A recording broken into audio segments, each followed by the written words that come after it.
కి మారుపేరు. అంతగా వేదఘోష వినపడుతుంటుంది మధురై దేవాలయంలో. అంత గొప్ప దేవాలయం. అక్కడ ఉండేటటువంటి అమ్మవారి ఆవిర్భావం మాత్రం ఆవిడ స్వయంభూ క్షేత్రం కాదు, ఒకరు ప్రతిష్ఠ చేసింది కాదు. అమ్మవారు అక్కడికి ఎలా వచ్చింది మరి? మీనాక్షి అమ్మవారు అంటే ఆ ప్రాంతాన్ని మలయధ్వజ పాండ్యన్ అనబడేటటువంటి ఒక రాజుగారు పరిపాలిస్తూ ఉండేవాడు. ఆయనకి సంతానం లేదు.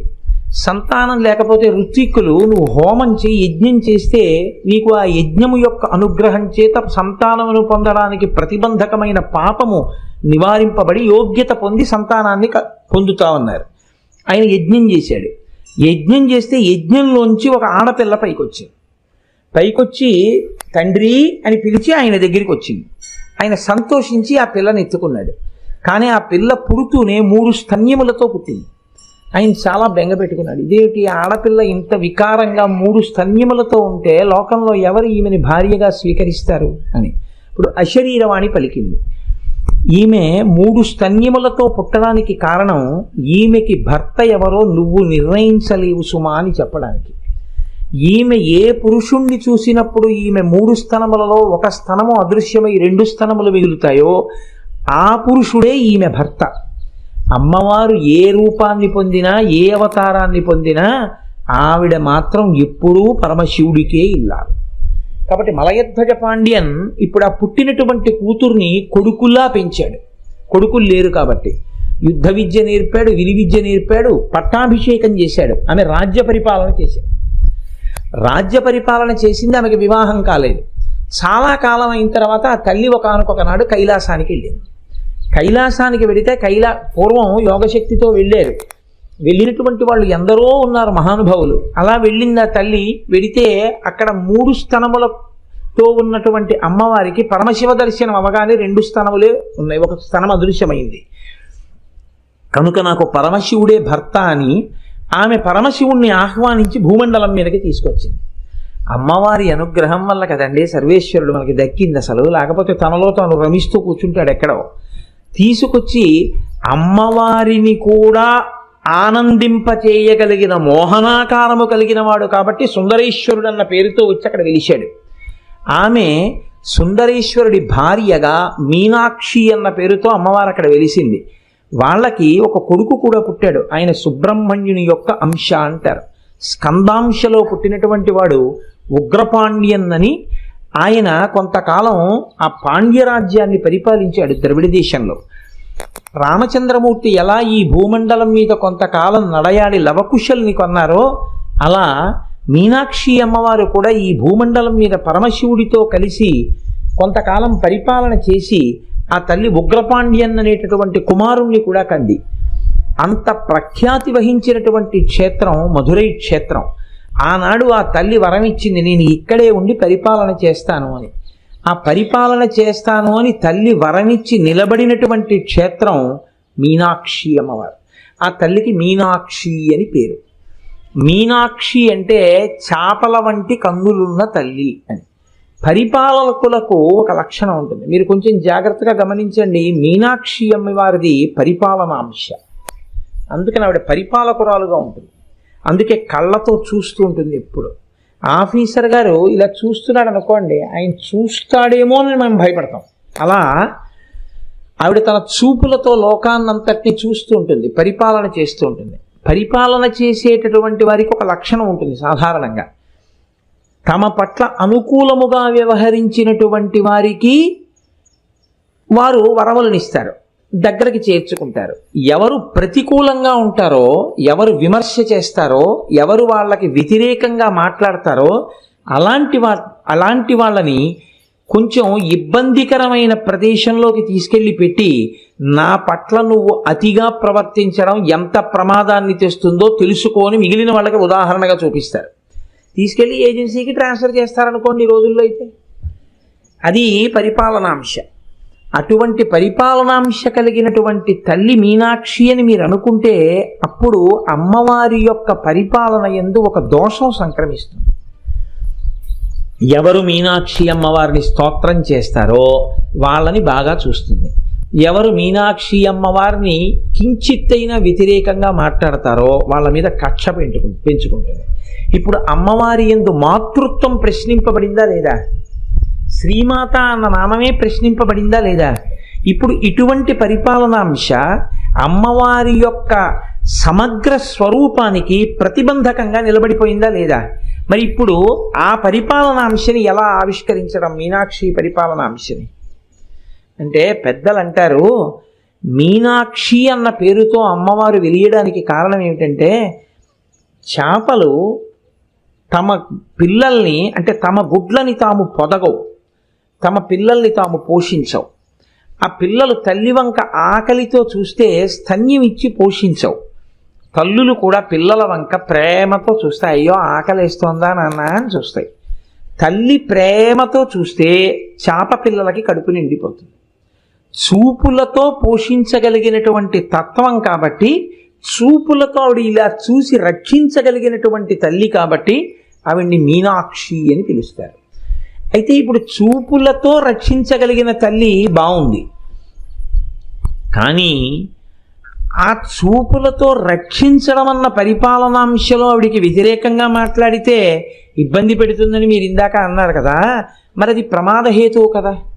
అంటే ఏం అలా ఉంటే తప్పేమిటని మీరు నన్ను అడగచ్చు. భగవత్ తత్వంలో ఒక గమ్మత్తు ఒకటి ఉంది. భాగవతంలో ధర్మరాజు గారు ఈ విషయాన్ని నారదుడు ధర్మరాజు గారితో మాట్లాడుతూ అంటాడు, కామోత్కంఠత గోపికల్ భయమునన్ కంసుండు వైరక్రియా సామాగ్రిం శిశుపాల ముఖ్య నృపతుల్ సంబంధులై వృష్ణులను ప్రేమన్ మీరలు భక్తి మేము ఇది చక్రింగంటి మిట్లైన నుద్ధామ ధ్యాన గరిష్ఠులైన హరిచందన్ వచ్చు ధత్రీశ్వర అంటాడు.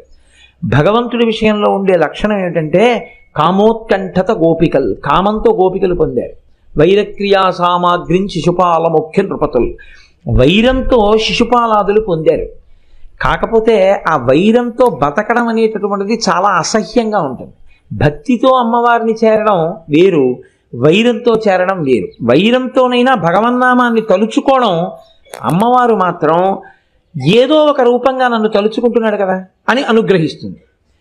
అలా అనుగ్రహించింది అనుకోండి, అప్పుడు పరిపాలన యందు వైరం చూసే లక్షణం లేదు, ఎలాగో అలా నన్ను తలుచుకున్నాడు కదా అని కారుణ్యం చూపించే పూర్ణ కారుణ్యమూర్తి అవుతుంది. అప్పుడు ఆవిడికి మామూలు అధికారులందరూ ఎలా అయితే తమకు వ్యతిరేకంగా మాట్లాడితే కోపగించి తమ కింద వారిని ఇబ్బంది పెడుతుంటారో అలా ఇబ్బంది పెట్టేటటువంటి లక్షణం కాకుండా, తనకి వ్యతిరేకంగా మాట్లాడిన వారి పట్ల కూడా ఏదో రకంగా నా పేరు ఎత్తాడు కదరా అంతే చాలని రక్షించే తత్వం ఉంటే అప్పుడు ఆమెది పరిపూర్ణమైన మాతృత్వంతో కూడిన స్వరూపం అవుతుంది. మీరు పట్టుకోగలిగారని నేను అనుకుంటున్నాను. అలా ఆవిడ చూసింది అని మీరు ఏమైనా ఉదాహరణ చెప్పగలరా మీనాక్షి తత్వంలో? అప్పుడు నేను చెప్పిన పరిపాలనాంశ పూర్తవుతుంది. అంటే మధురైలో ఒక సంఘటన చెప్తారు పెద్దలు, యథార్థంగా జరిగిన సంఘటన. బ్రిటిష్ గవర్నమెంట్ మన దేశాన్ని పరిపాలిస్తున్న కాలంలో మధురై ప్రాంతాన్ని రోజ్ పీటర్ అనేటటువంటి ఒక కలెక్టర్ పరిపాలిస్తూ ఉండేవాడు. ఆ రోజ్ పీటర్ సనాతన ధర్మానికి, సనాతన ధర్మంలో అంతర్భాగమైనటువంటి దేవాలయ వ్యవస్థకి వ్యతిరేకం. కాబట్టి ఆయన మధురైలో పరిపాలిస్తున్నాడు కాబట్టి ఆయన ప్రతిరోజు మీనాక్షి అమ్మవారికి వ్యతిరేకంగా మాట్లాడుతుండేవాడు. అమ్మవారిని చాలా నిందతో ప్రస్తావన చేస్తూ ఉండేవాడు. కానీ ఆయనకి అదే పని. ఎందుకంటే మధురైలో తెల్లవారితే వేదం వినపడుతుంది, తెల్లవారితే వచ్చే వాళ్ళందరూ మధురై మీనాక్షి అమ్మవారి దేవాలయం కోసం వస్తారు. కాబట్టి ఆయన ప్రతివాడిని పిలుస్తూ ఉండడం, ప్రతివాడితోటి అమ్మవారిని నింద చేసి మాట్లాడుతూ ఉండడం, ఇలా చాలా కాలం జరిగింది. ఈయన పరిపాలకుడా, ఇలాంటి పరిపాలకులను నియమించగలిగిన పరిపాలకురాలు ఆవిడ పరిపాలకురాలు శ్రీ మహారాజ్ఞి. ఇప్పుడు ఆవిడ సాధారణమైన అధికారులు లాంటిది ఆవిడ కూడా అయ్యి ఉంటే ఆవిడ ఏం చెయ్యాలి? రోజ్ పీటర్ ఆవిడ పట్ల వ్యతిరేకంగా ఇలా ప్రతిరోజు మాట్లాడుతున్నందుకు రోజ్ పీటర్ని ఆవిడ శిక్షించాలి. కానీ ఆవిడ ఏం చేసిందంటే, ఒక రోజున ఇంత కలెక్టర్స్ బంగ్లాలో నిద్రపోతుంటే ఆవిడ ఆయనకి ఉత్తర క్షణంలో స్వప్నమునందు చెప్పింది, కొద్దిసేపట్లో పిడుగు పడపోతోంది ఈ బంగళా మీద, నువ్వు ఈ బంగళా విడిచిపెట్టి దూరంగా వెళ్ళిపో. అతను వెంటనే మేల్కొని, ఏమిటి నాకు ఇలా అనిపించింది, అమ్మవారు కనపడి నాకు ఇలా చెప్పింది. అతను ఆ అనుభూతిని వదిలిపెట్టలేకపోయాడు. ఇది సత్యమే అనిపించింది. బయటకు వచ్చి చూస్తే మబ్బులు పడుతున్నాయి. ఏంటి మబ్బులు కూడా పడుతున్నాయి, నాకు ఇలాంటి కల వచ్చింది, ఎందుకైనా మంచిదని అతను ఏం చేశాడంటే బంగ్లా విడిచిపెట్టి దూరంగా వెళ్ళాడు కారులో. అతను దూరంగా వెళ్ళినటువంటి కొద్దిసేపటికి పిడుగు బంగళా మీద పడి బంగళా అంతా బద్దలైపోయింది. అతను మీనాక్షి అమ్మవారికి మహాభక్తుడై అత్యంత విలువైనటువంటి ఆభరణములను బహూకరించాడు. ఇప్పటికీ మీనాక్షి అమ్మవారి దేవాలయంలో ఆ ఆభరణాలు ఉన్నాయి. ఇప్పుడు చెప్పండి, మీనాక్షి తత్వం ఎంత గొప్పదో మీరు ఆలోచించండి. చాలా తొందరగా ప్రసంగం పూర్తి చేయాలి అనుకునేటటువంటి సమయాల్లో ఒక ఉదాహరణతోటి ఆ అంశాన్ని పరిపూర్ణం చేసేసే ప్రయత్నం చేస్తాం. కేవలం పరిపాలకురాలుగా తనకి వ్యతిరేకంగా ఉన్న వాళ్ళని శిక్షించే స్వరూపమా, ఒక్కసారి నిందించడానికైనా సరే ఆ మీనాక్షి అమ్మవారి పేరు పలికినంత మాత్రాన రక్షించేటటువంటి కారుణ్యమూర్తి ఆవిడ. అందుకే మీనాక్షి అమ్మవారి స్వరూపాన్ని అంత గొప్ప స్వరూపంగా చెప్తారు. అందున నేను మీతో మనవి చేసి ఉన్నాను, అది బ్రహ్మానందాన్ని ఇచ్చేటటువంటి బ్రహ్మరంధ్ర ప్రాంతం సహస్రారం. అంత గొప్ప స్థానం, అంత గొప్ప మూర్తి మీనాక్షి అమ్మవారు. అటువంటి మీనాక్షి అమ్మవారు అంత గొప్ప తల్లి కదా. ఆ తల్లి ఎంత గొప్పదో మీకు మధురై క్షేత్రంలో ఉన్నటువంటి ఒక మూర్తి చెప్పేస్తుందండి. ఇప్పటికీ మధురై క్షేత్రంలో ఒక మంటపంలో 7 రాణులతో కూడినటువంటి ఒక రాజుగారి యొక్క విగ్రహం ఉంటుంది గోడ మీద. దాన్ని తిరుమల నాయకర్ మూర్తి అంటారు. తిరుమల నాయకర్ అని ఆ ప్రాంతాన్ని పరిపాలన చేసిన రాజు 7 రాణులతో కలిసి తన విగ్రహాన్ని చెక్కించుకున్నాడు. రాజు విగ్రహం చెక్కాడు శిల్పి, మిగిలిన 6 రాణుల యొక్క విగ్రహాల్ని చెక్కాడు. కానీ సుమనతీర ఆచార్య అని పేరు ఆయనకి, ఆ శిల్పికి. ఆ సుమనతీర ఆచార్య 6 రాణుల విగ్రహాలు చెక్కిన తర్వాత మహారాజ్ని పట్టమహిషి యొక్క విగ్రహాన్ని చెక్కాడు. అంతా చెక్కిన తర్వాత పట్టమహిషి యొక్క మోకాలి మీద చిన్న పెచ్చు విరిగిపోయింది. ఎంత ప్రయత్నించినా ఇంకా ఆ విగ్రహంలో ఆ మోకాలి మీద ఉన్న ప్రాంతాన్ని అతను దిద్దలేకపోయాడు. రాజుగారు దేవాలయంలోకి వచ్చి ఆ విగ్రహాలు తయారయ్యాయని చూసే సమయం దగ్గరికి వచ్చింది. అతను భయపడిపోయాడు. ఏడుస్తూ మధుర మీనాక్షి అమ్మవారికి అత్యంత ప్రీతిపాత్రుడు, అమ్మవారిని నిరంతరం ధ్యానంలో దర్శించగలిగినటువంటి శక్తి ఉన్నవాడు, అంతటి మహానుభావుడు, త్రికాలవేది, మహాభక్తుడు, అమ్మవారి స్తోత్రములను విశేషంగా చేసినటువంటి వారు. ఆ రాజుగారి మంత్రి, తిరుమల నాయకర్ మంత్రి నీలకంఠ దీక్షితులను ఉన్నారు. ఆయన దగ్గరికి వెళ్ళి అడిగాడు, అయ్యా నేను రాజుగారి పట్టమహిషి విగ్రహాన్ని చెక్కాను, నా ప్రారంధమేమో మోచిప్ప మీద ఉన్నటువంటి చిన్న ముక్క తుళ్ళిపోయింది, ఆ విగ్రహం నేను ఎంత ప్రయత్నించినా మోకాలు సరిగ్గా అవ్వట్లేదు, ఏం చెయ్యని రాజుగారు వచ్చే రోజు దగ్గరికి వచ్చేసిందని అడిగాడు. ఆయన కళ్ళు మూసుకుని మీనాక్షి అమ్మవారిని ధ్యానం చేశారు. ధ్యానం చేసి ఆయన అన్నారు, నాకు మీనాక్షి అమ్మవారు చెప్తోంది, పట్టపురాణి మోకాలి మీద పుట్టుమచ్చుంది, అది ఉత్తమ జాతి స్త్రీకి ఉండవలసినటువంటి లక్షణం. ఆ మోకాలి మీద పుట్టుమచ్చ ఉన్న కారణం చేత అమ్మవారి గుళ్ళో పెట్టవలసిన మూర్తి కాబట్టి పట్టపురాణి యొక్క మోకాలు మీద అందుకే మత్సపడినట్టుగా పెచ్చు విరిగిపోయింది, అందుకని సరవట్లేదు, నువ్వు అలాగే ఆ మూర్తిని అక్కడ పెట్టేసేయండి. మహారాణిని అక్కడ పెట్టేశాడు. రాజుగారు చూడ్డానికి వచ్చారు. వచ్చి మిగిలినవి మామూలుగా చూశాడు. తన విగ్రహం తన రాణుల విగ్రహం కాబట్టి బాగా పరికించి చూసి అందులో పట్టపురాణి విగ్రహాన్ని పరికించి చూశాడు. మోచిప్ప మీద అలా ఎందుకుంది అని అడిగాడు శిల్పిని. అమ్మగారి మోచిప్ప మీద పుట్టుమచ్చుంది అని చెప్తే తల తెగిపోతుంది. అందుకని ఆయన భయపడి ఈ మాట చెప్పలేక రాజుగారితోటి, నీలకంఠ దీక్షితుల వారు నాతో ఈ మాట చెప్పారు, పట్టపురాణి గారి మోకాలు మీద పుట్టుమచ్చ ఉందని, అందుకని అలా చెక్కానని. వెంటనే రాజు ఇంటికి వెళ్ళిపోయాడు. ఇది నీలకంఠ దీక్షితుల వారికి తెలియదు. ఆయన ఇంట్లో పూజ చేస్తున్నారు మీనాక్షి అమ్మవారికి. ఆయన ధ్యానమునందు లోపల అనుభవిస్తూ ఉండేవారు ఆ తల్లి యొక్క దర్శనాన్ని. నీరాజనం ఇచ్చేటటువంటి సమయం వచ్చింది. రాజు అంతఃపురానికి వెళ్ళి భటుల్ని పిలిచి ఉత్తర క్షణంలో మంత్రిని బంధించి తీసుకురండి అన్నారు. భటులు వెళ్ళి మిమ్మల్ని బంధించి తీసుకురమ్మన్నారు రాజుగారు, కబురు వచ్చిందన్నారు. ఈ మాట పూజామందిరంలో ఉన్నటువంటి నీలకంఠ దీక్షితుల వారికి చెప్పారు. ఆయన, నేను మంత్రిని, రాజు నన్ను బంధించమని ఎందుకంటాడు అని అంతర్ముఖులై చూశారు. తను పట్టపురాణి మోకాలి మీద పుట్టుమచ్చ ఉందన్న విషయాన్ని చూశాడన్న దుగ్ధ రాజులో బయలుదేరింది. ఏ కన్నులతో చూశాడో ఆ కళ్ళు కాల్చెయ్యాలని పిలిపించాడు.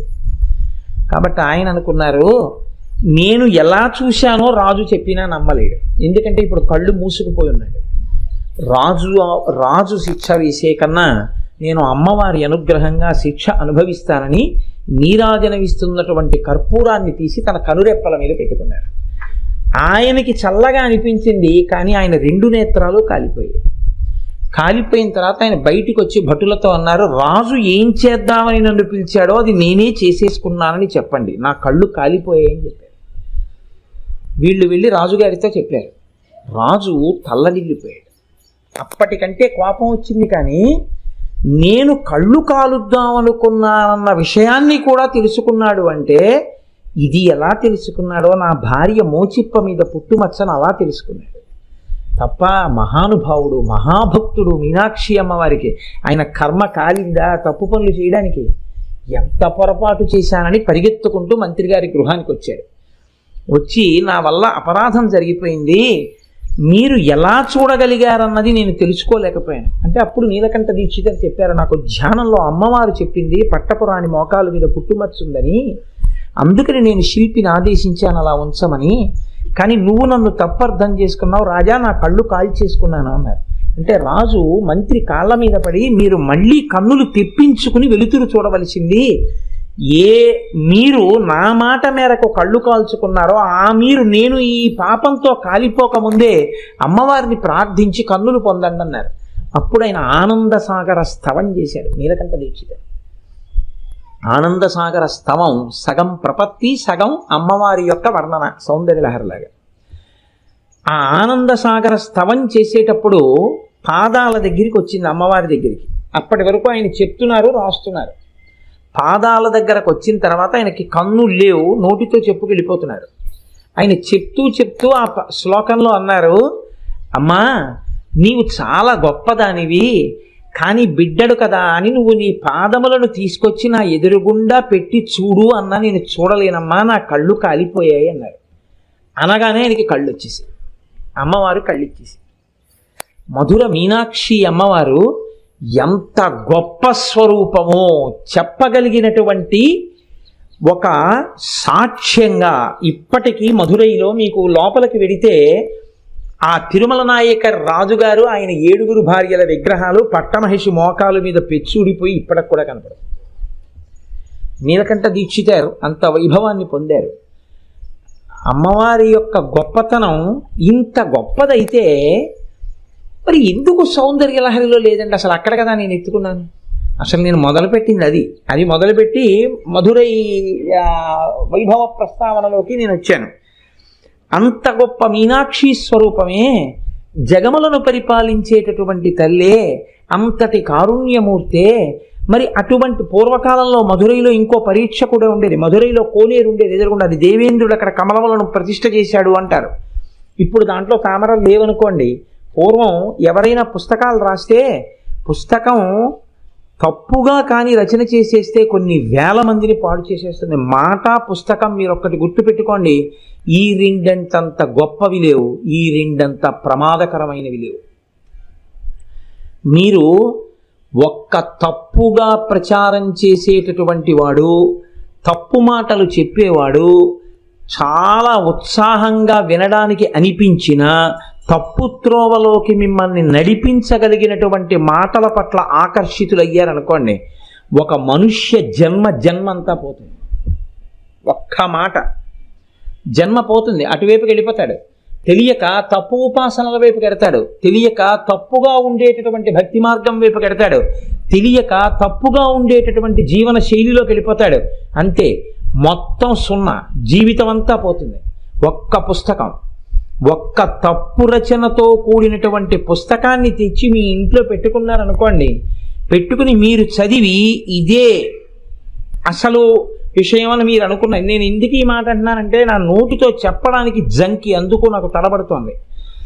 నా దగ్గరికి ముందు మాట రాయమని పుస్తకాలు పట్టుకొస్తుంటారు కొంతమంది. ఇప్పటి వరకు నేను ముందు మాట రాసిన పుస్తకాలు 1, 2 తప్ప ఏవీ లేవు. నేను ఎందుకు ఈ మాట అంటున్నానో తెలుసా? నేను ప్రాజ్ఞుణ్ణి, నేను పండితుణ్ణి, నాకు అన్నీ తెలుసన్న అహంకారంతో నేను చెప్పట్లేదు. ప్రస్ఫుటంగా ఎంత ఘోరంగా రాసేస్తున్నారంటే, మూల గ్రంథాల్లో ఉండేటటువంటి విషయం ఒకటి, ఋషులు చెప్పింది ఒకటి, పెద్దలు చెప్పింది ఒకటి, వీళ్ళ బుద్ధికి ఏది తోచిందో అది రామాయణమే కావచ్చు, అది భాగవతమే కావచ్చు, వాళ్ళకి అనవసరం. మనం రేపొద్దున ఇలా రాసేస్తే పిల్లలు చదివితే వాళ్ళ జీవితాలు ఏమైపోతాయనేటటువంటి తాపత్రయం ఎవ్వరికీ లేదు. నేను ఈ మధ్య కాలంలో ఒక పుస్తకం నా దగ్గరికి వచ్చింది. మీరు ఈ పుస్తకం చదవండి అని పట్టుకొచ్చి ఇచ్చారు. పేర్లు ఎందుకు చెప్పాలి, లేకపోతే ఇంకొక దాని సన్నివేశం ఎందుకు చెప్పాలి? చెప్తే నేను దేని గురించి చెప్పానో తెలుస్తుంది. నేను ఆ పుస్తకం చదివి ఆశ్చర్యపోయాను. అసలు రామాయణానికి సంబంధించినటువంటిది ఒక్క సత్యం అందులో లేదు. అన్నీ తప్పులే, అన్నీ తప్పులే. రాముడి గురించి ఎంత దారుణంగా రాసేశారంటే, అసలు నోటి వెంట ఎప్పుడు ఏ అశ్లీలమైన మాటలు రాకూడదో అంత అశ్లీలమైనటువంటి మాటలు రామాయణంలో ఉన్న పాత్రలు మాట్లాడుకుంటున్నట్టుగా రాశారు. నేను తెల్లబోయి, మీరు చదివారా రామాయణం అని అడిగాను. అంటే నేను చదివానండి అన్నాడు ఆయన. ఎక్కడ చదివారన్నాను. ఆయన ఏదో చెప్పాడు, బలానాథ్ చదివాను. అయ్యా, మీరు పుస్తకం రాయాలని నేను పుస్తకం రాశానన్న కీర్తి కావాలంటే ఎన్ని కుటుంబాలు పడిపోతాయో. రేపొద్దున్న ఈ పుస్తకం నిజం అనుకుని ఎవరో పిల్లాడు చదువుతాడు, ఓ 10th క్లాస్ పిల్లాడో, ఓ ఇంటర్మీడియట్ పిల్లాడో, రామాయణం అంటే ఇలాగే ఉంటుంది అనుకుంటాడు వాడు. రాముడు అంటే ఇలాగే మాట్లాడతాడు అనుకుంటాడు. సీతమ్మ అంటే ఇలాగే మాట్లాడుతుంది అనుకుంటాడు. వాడికి ఏం తెలుస్తుంది? ఎంతమంది తలకొట్టుకుంటే వాళ్ళకి అసలు విషయం మళ్ళీ సుబోధకం అవుతుంది. అత్యంత ప్రమాదకరం.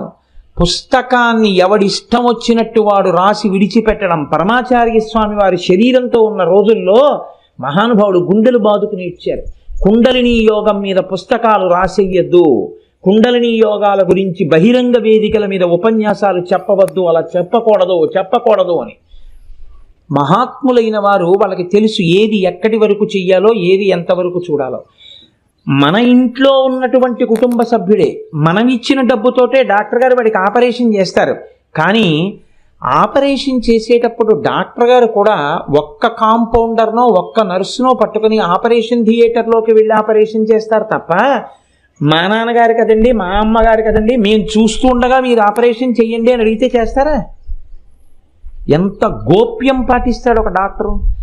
ఏవి ఎంతవరకు అవసరమో అంతవరకు పుస్తకాల్లో రాయాలి, ఏవి ఎంతవరకు అవసరమో అంతవరకే వేదికల మీద చెప్పాలి తప్ప, అంతక మించి ఏవి పడితే అవి నువ్వు రాసేస్తే ఆ స్థాయి లేని వాడు చదివితే ఉపద్రవానికి ఎడుతుంది. గురు శిష్య సంప్రదాయంలోకి వచ్చిన తరువాత, నీకు శిష్యుడైన తర్వాత యోగ్యతలను బట్టి ఉపాసన క్రమాన్ని పెంచి మాట్లాడు తప్ప, బహిరంగ వేదికల మీద మాట్లాడేటప్పుడు చాలా లోతైన విషయాల్ని ప్రస్తావన చెయ్యకు. అది తేలికనుకుని అటువైపుకు వెళ్ళి పాడైపోతారు. అలాంటి పనులు చెయ్యవద్దని చెప్పేవారు పరమాచార్య స్వామి.